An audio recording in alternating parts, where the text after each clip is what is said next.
We just witnessed a major W in MLB The Show's franchise mode. Guys, welcome back to the channel. We're going to be talking about the new franchise mode updates in regard to the draft and the scouting process. Man, I got to tell you one thing. I love what they did this season. I'm so excited about what's going to happen here, especially for franchise content going forward on YouTube. Let's get right into it, guys. So first things first, they have now included the draft lottery. So this is not going to be a worst of first type of deal anymore, where the worst teams get the first pick and the best teams get the last pick, right? So it's going to be based on a draft lottery. At least the top few spots will do that. So I'm actually excited about that one. We also have a new prospect generation logic being included. Now, this up on your screen isn't really anything different. We know for sure if a player is going to be coming out of high school or college in the last few installments of MLB The Show. But now there's a logic being applied to these players. So as we're going to talk about here in a minute, the overall ratings or the potential ratings for certain attributes, they're going to be more refined the higher you scout them, especially when we start looking at college players, right? So they have more film, they have more of a history, you kind of understand who the player is. Guys coming out of high school, they're a little bit more raw. So you have a good idea maybe about what they're going to become, but they're very much a wild card. So you do have to scout them a little differently than you would a college player. We can now follow undrafted prospects. So there will be a regeneration of the same players that don't get drafted.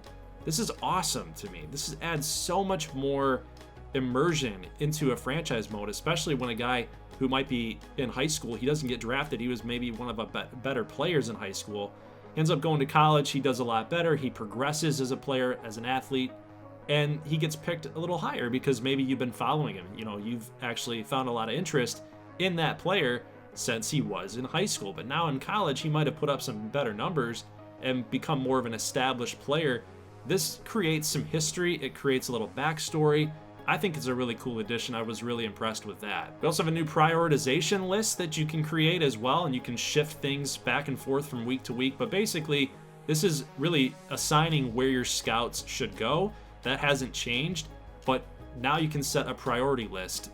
What's your top priority, what's your second priority, and what's your last or your least important priority, I guess you could say. So you could assign your scouts to discover new players in the number one priority, or you could look for like scouting a specific player as your number one priority. And they walked through this inside the stream, and nothing's really changed with that regarding like how you manage your scouts, but this prioritization list actually gives you more rewards, I guess, if you put them in the number one spot versus the number three spot, so to speak. So there's a little bit more efficiency happening there as well. Now, I kind of alluded to this in my video when they revealed some gameplay changes, that they had a little quick screenshot of the player card here, and I did a whole entire video on it, and actually it was kind of funny. I got a lot of it right. So the potential rating you can see on this screenshot here for Andres Moya, he's currently 10% scouted. MLB draft rank is number one. The Rangers actually have him as their ranked number one player. And the potential ratings there from 80 to 99. That could change depending on how much more you scout him. You've got 90% more scouting left to go, you know? So you've got a big range there to really figure out how Moya is going to develop and what kind of player he's going to be. So then you've got your overall rating here from a 59 to a 78. So this, again, could change the higher that you scout a player. So they are going away from the 20 to 80, the 20, 30, 40, 50, so on, the MLB style of scouting by giving them grades. If you're an elite player, you get an 80 in a certain attribute. They're going away from that. And they really, I think they really want to target players that are maybe new to franchise. They might not really understand the scouting metrics that are used in real life. So they're going to be going more towards this more refined number. So like the potential for Andres Moya, if you get him to 100%, he might be an 83 potential to a 92 potential, that kind of thing. So it's not going to be a solid number, 20, 30, 40, 50, 60, so on, to determine if you're an elite at a skill set or if you're below average at a skill set. So I thought that was really cool to look at. Then, of course, when you look a little deeper, you can see that the present and the future for these certain attributes do have these different ranges. Obviously, the different color there, different color coordination is very easy for you to spot.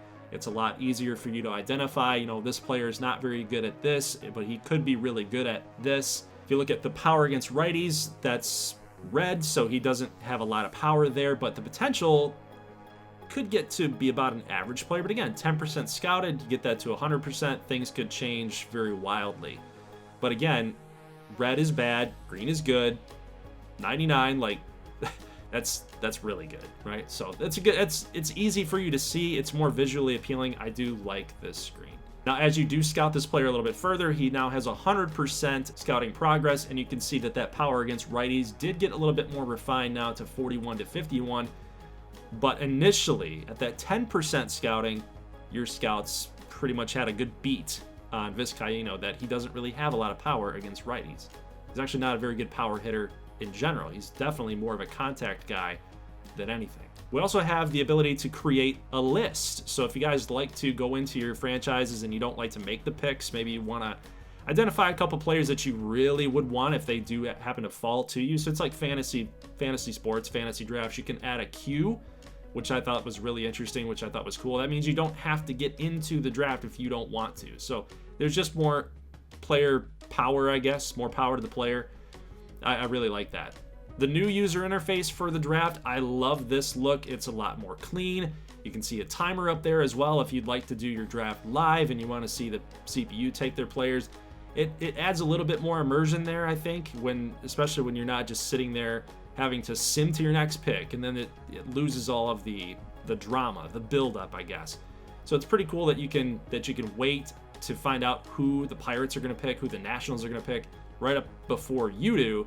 And, you know, you might be eyeing one of those top 3 players, and you're hoping that Pittsburgh doesn't take that guy. So something really cool for live streams. I can see that, doing that with this community. When the Pirates do make their pick, there's a brand new animation, and it definitely leads to more suspense. So not only are you waiting for them to make their pick in the 10 seconds that they have, now there's more build up because you've got this animation that's happening. You're not exactly sure who it's going to be until that player card shows up. And what I really like about this is the fact that you can see where you've ranked the prospect. So for Texas, he was actually ranked number 9, and for the MLB, they ranked him number 5. But for Pittsburgh, their scouts actually really liked Carlos Gonzalez. They might have had him higher on the list than, well, MLB or Texas. Actually, they would have had him higher on the list because they took him number 1 overall.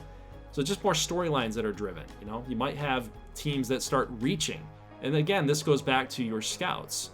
Does Pittsburgh have a really good scouting system, or did they reach for this player? Post-draft now, we do have more of a challenge when it comes to negotiating with your prospects. They do have a demand at this point, and you can see that Mauricio Vizcaino, he wants $7 million, 7.4 to be exact, and you only have 9.4 million, at least for this bonus allotment in this example during stream.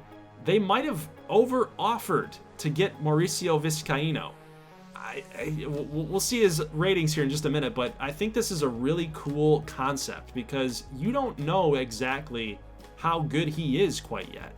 You've still got the potential at 80 to 90 and overall 61 to 71, still hanging in the balance there. So you don't know what those numbers are quite yet. So spending $7 million on this Vizcaino, he might not be that good.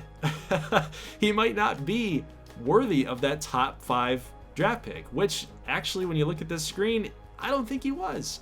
I think that they reached for this guy. 64 overall, 83 potential, with a B potential at 64. He's probably going to take maybe 3 or 4 seasons to get ready to be a major leaguer. That puts him at about 25 years old. So now you're spending $7 million on that type of player. That adds some storylines. It adds a little bit of risk involved too. And you don't want to go without drafting this guy or signing this guy. You know, 57% interest. If you lowballed him, that interest actually goes down. So it's pretty cool concept there. I do like the challenge that's happening with the draft signing negotiations. So all in all, guys, I'm actually really stoked and excited about this franchise update for the draft. It's really cool concept. I can't even describe to you how excited that I am. It's been a long time coming, man. It's been a long time coming. The draft, the scouting process, it's all been very, very stale. I've been a very big proponent of, making sure that franchise was looked at. You know, I've sent tweets, I've made videos about it, I've been very vocal about it, and it's just nice to be heard. You know, I really felt like watching this premiere and listening to the team talk about this and show it and show some love and care to franchise. This is what we've been wanting. We've wanted something like this deep immersiveness to be happening. I think we got that with this. I did see a lot of negativity though in the YouTube chat. I didn't see much of the Twitch chat, but I would just hope that a lot of people that are asking for franchise updates, they realize how much legwork that this type of thing takes. Not only is it a user interface thing, like you're touching different parts inside the code that have to be reworked from the scouting aspect, from the negotiation aspect. Like these are things that did take a lot of work, and I'm appreciative of that. As someone who has been very, very vocal and negative, I'll say it. I've been negative about Sony San Diego with attention to franchise mode, and this was something that I can honestly say I can be positive about, that I can rally around about, and I'm happy that we were listened to as a community. I'm only hoping that we build on this, that this is not just something to buy us time, you know, to tie us over for MLB 27. I hope that this is a change that moving forward we can continue to progress, that we continue to add to. What I really would like to see is being able, when you're scouting, is able to pull these guys into like a private workout or something like you used to do with Road to the Show. And, you know, that way you can get the feel for the player, you can have the batting stance in there, you can kind of, because some guys you just can't hit with. Some guys you just can't pitch with. Some guys you just can't time it up, right? So I really would hope for something like that. That way you can get a better feel for a guy. Guys, that's it for the video. Leave a like if you like this thing. Let me know your thoughts, positive or negative. Don't come at me. We're all entitled to our opinions, but let me know in the comment section if you're excited about this or if you think it was, you know, not enough, and what you would want to see in the future, as I'm actually really interested in what you guys have to say about that. So that's it for the video. I'll see you guys in the next one. As always, thank you so much for watching, and peace.